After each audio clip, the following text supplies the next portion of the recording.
और आइए रुक कर रहे हैं इस वक्त देहरादून का, जहां मुख्यमंत्री उद्यमशाला योजना चौपाल सीएम पुष्कर सिंह धामी संबोधित कर रहे हैं। उद्यमशाला योजना चौपाल में आइए सुनते हैं सीएम का संबोधन। और कठिन से कठिन परिस्थितियों में आगे बढ़ रही हैं।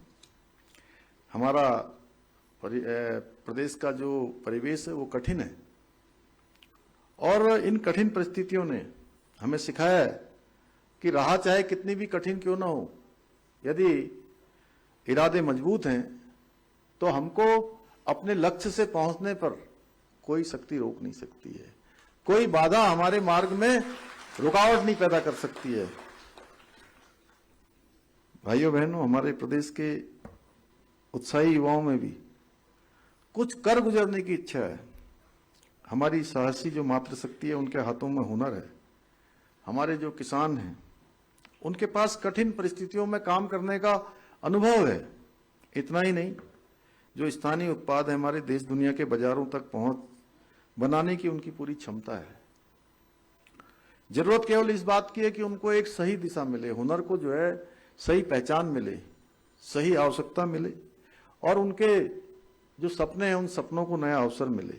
इसीलिए मुख्यमंत्री उद्यमशाला योजना को आगे बढ़ाने का काम किया है।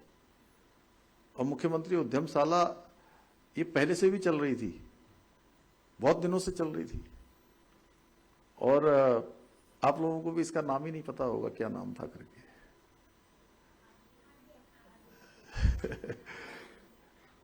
कौन बताएगा? Incubator, rural incubator. हाँ, तो उसको थोड़ा सरल नाम बना दिया हमने, ठीक है ना?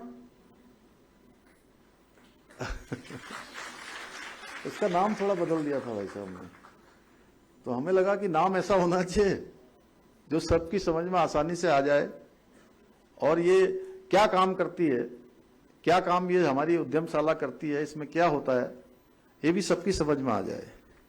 क्योंकि इसके पीछे हमारा हेतु है कि हमारे प्रदेश में हमारे युवा हैं, हमारे अन्य उद्यमी हैं या विभिन्न क्षेत्रों में काम करने वाले लोग हैं, सबको कोई ना कोई काम मिले और युवा विशेष रूप से वो रोजगार मांगने वाले न बने, वे रोजगार ढूंढ रहे हैं, बल्कि रोजगार उनको ढूंढे, उनकी योग्यता को ढूंढे कि उनके अंदर इतनी योग्यता है इसलिए इनको ये भी रोजगार इनके लिए है, ये भी रोजगार इनके लिए, ये भी काम इनके लिए है। और अब हमारी जो महिलाएं हैं वो हर क्षेत्र में बहुत बड़ा योगदान दे रही हैं, गांव के साथ साथ आर्थिकी को मजबूत कर रही हैं। हमारे किसान बिचौलियों के बजाय अब सीधे उचित मूल्यों पर बाजार में अपनी उपज को पहुंचाने वाले बन रहे हैं।